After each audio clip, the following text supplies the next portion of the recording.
So welcome back. This is the second of our videos today. Now what I'm going to do with this one is that we're going to go through frequency and period and then have a little look at some questions which I want you to have done. So the first one is that I'll go over the frequency and period again. So frequency is how many waves there are every second. It's measured in hertz. So if it's 3 hertz, it means that 3 waves are being produced every second, 3 crests per second, 3 wavelengths per second.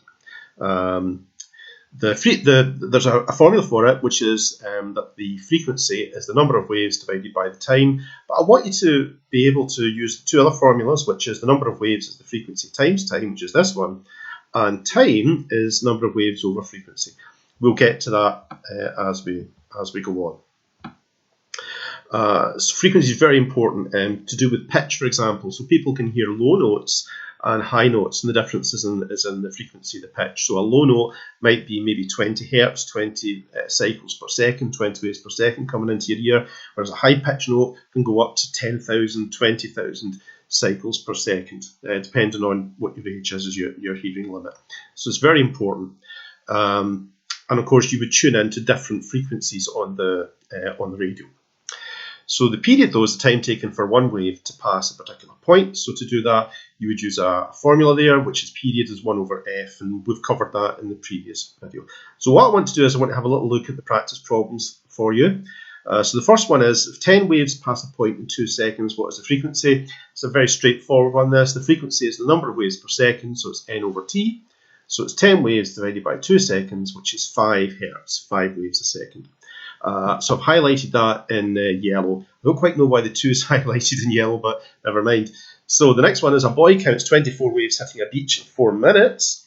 What is the frequency of the waves? So if you say the frequency is n over t, you'd be right. But if you then say that that's 24 over 4, you'd be wrong. Because frequency is the number of waves per second. So you've got to change 4 minutes to seconds. So 4 minutes is 4 lots of 60 seconds, which is 240 seconds. So the frequency is 24 over 240, which is 0.1 of a hertz, a tenth of a hertz. That means a tenth of a wave every second. Number 3 is a loudspeaker vibrates at a frequency of 256 hertz to produce a note called middle C. How many sound waves does it produce? Well, 256, because 256 hertz means 256 waves every second. Number 4, a swimmer at a pool calculates the frequency of the water waves to be 3 hertz. How long does it take for 27 waves to pass it? Well, this one here is another variation of your F equals n over t equation. This one is t equals n over f. So the time is the number of waves, which is 27, divided by the frequency, which is 3. So that gives us 9 seconds. It took 9 seconds to pass.